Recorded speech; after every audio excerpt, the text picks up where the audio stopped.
This is a very impromptu messenger podcast if I decided to use it as a podcast, but I thought it was so interesting. And so I was at Mass first Friday and I was talking with a mom who is pregnant with her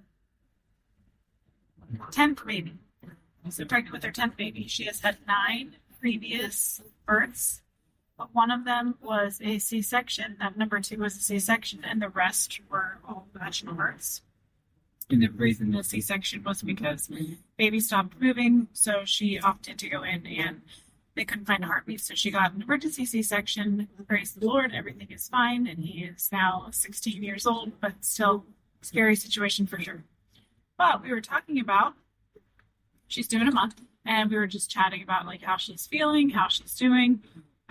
Pregnant, but also with 9 other kids, ranging from 18 years old to 2 years old. So she has kind of quite a range there.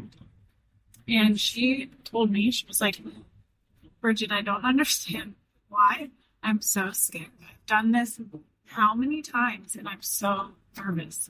And that's very understandable. And so we were chatting and just like talking like we usually do on First Fridays whenever we meet. And she was like, I'm so nervous. And I think it's because the last birth that I had was like, I just felt like everything was so out of control. Everything just felt like really hard. And so we were kind of digging into the root of like why that is. Like, why does she feel like things are so hard? Why does she feel like things feel so out of control? That sort of thing. And we came to talking about like the root of the issue and like where it really stems from. And at first she was just saying like, I'm so fearful that something's going to happen whenever I give birth. And this one she's going to have at home. So she's like, I'm just so fearful of something is happening. I'm so fearful of dying in childbirth. It's like, okay, yeah, that makes sense. Let's figure out why. And she was like, I don't know why. And so I just started asking her some questions and we kind of get into it a little bit more. And what she discovered after asking those questions was that she has this like a really big need for control. And again, last time things felt out of control. And she's really nervous that things are going to feel out of control again this time around. She's some of the practical stuff in terms of like her house is small. She has 9 other kids. Like, where do her kids go? Like, who's going to watch them? That sort of thing. So that was like the second layer that we got through. And so again, the first layer was just the fear in general. The second layer was this like lack of control around the whole situation. Like not knowing when labor's going to start, not knowing how long it's going to be, not knowing if the baby's going to be okay, like all these different things. But there was still something deeper because she still kept saying like, I just don't trust myself. Like I don't trust to know what to do. So I want somebody to tell me what to do. So that's the next layer, is getting into trusting yourself. And so we talked about that a little bit and really just got into like, well, why doesn't she feel like she can trust herself? And so we got into asking different questions and just chatting around that. And then finally, about 25-30 minutes into the conversation, and again, I know this woman, so we've talked many times before, so maybe don't expect, if this is you, to happen 25 minutes into the conversation. No, like, so about 25 minutes in, she finally remembers that her I'm going to mess this up, but you'll get the point. Her great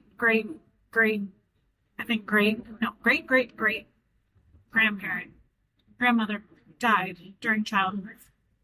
And her great grandparent really remembers that, and her great grandparent passed that on to her grandma, and her grandma's still alive. And her grandma has a lot of fear around birth. So every time she finds out that she's pregnant, like this woman gets really nervous to tell her grandparents and her family because of everything they've personally gone through. And so we start talking about like how this has affected her entire family lineage in terms of pregnancy and birth. And what she uncovered was that there was so much around this fear of dying during childbirth. And she doesn't even know how her great grandmother died, but she knows that she did die, obviously. And so the circumstances are unknown, but that's not really the point. The point is that there is this situation in her lineage that is making her feel really uncomfortable and really scared of what's happening, because that's sort of been what's projected on her entire life. So again, we were just chatting as friends, so like we didn't get into like everything, especially because we had a million kids all around us. But what it gave her the opportunity to do is to, now she can go home and really reflect on like, how is this past experience, that this memory of this past experience, again, it's not obviously her who went through this experience of like knowing somebody who died during childbirth, but that's been passed down to her, and now her body really feels that like scarce, like that being really scared and nervous. So now she's going to go home and really reflect on like, how can she release that fear and really understand that what happened is not something that she should be worried about or concerned about, because of many different things. The biggest thing is that even if something like that did happen, that God is in control, that she is never in control to begin with. So that whole idea of wanting to be in control of things is sort of a moot point anyway, because she's not in control of anything ultimately. And then secondly, to know that, to trust that God made her body to do this. And more so than that, she's done this 9 times already. So she knows that she can do it. She just has to believe it. So she's going to go home and do some work around that, and probably chat a little bit to just catch up. And then one other thing is that, just slip my mind. What was I going to say? One other thing that is also really important is to have, like, whenever you're going through the situation where you feel really nervous or really scared around birth or pregnancy or whatever it is, that you really allow yourself to feel those feelings, because if you just keep repressing them, it's not going to do anything. Like, you really need to feel those feelings and like understand why you're feeling those feelings so that you can begin to heal those feelings. And until you can really do that, again, everything's just going to keep feeling really scary and hard and difficult, and nothing is going to change. So, now I remember what I was going to say. So we were talking about different strategies for like, well, how can she be okay with labor and with whatever it is that she was experiencing? Like, how can she do it differently this time? But she said last time, she really talked to her daughters about like how terrible labor was and how scary it was and how much it hurt and everything like that. And so just trying to get her to sort of reframe that a little bit. So instead of thinking about how terrible labor is and how painful it is, because she mentioned how she doesn't want her daughters to grow up feeling like that. So again, just doing some reframing around it. And so I asked her, like, well, what if you went into labor having this mindset of like, it might be painful, but that's okay. And I'm going to do this for my daughters. And I'm going to show them how powerful I can be. So making her believe that she's not doing this for herself, but she's doing it for her daughters. And that really made her be like, oh, yeah, that makes it like there's more at stake if I have to do it for my daughters, not just for myself. And obviously, she's still doing it for herself and for her baby, but allowing her to see that there are people watching her who are going to be influenced by how she's acting and she's reacting is very, very powerful. Almost, I gave the example to her of like, it's at the end of the night and I really just want to go to bed. I don't want to journal. I don't want to do the rosary, pray the rosary, and I like just want to go to bed. But I know that if I just go to bed, then my kids see that I just go to bed. They see that I'm not prioritizing my own self-care in terms of prayer and journal and rest.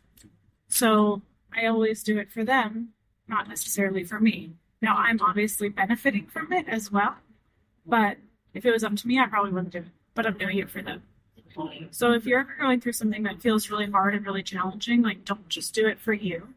Like, do it for your family, do it for your children, because it can make all the difference, especially around birth and womanhood. Like, if you are really struggling with that idea of being a woman and like who you are as a woman, don't forget that there are people watching you, and embrace what you're going through, if not for yourself, for other people.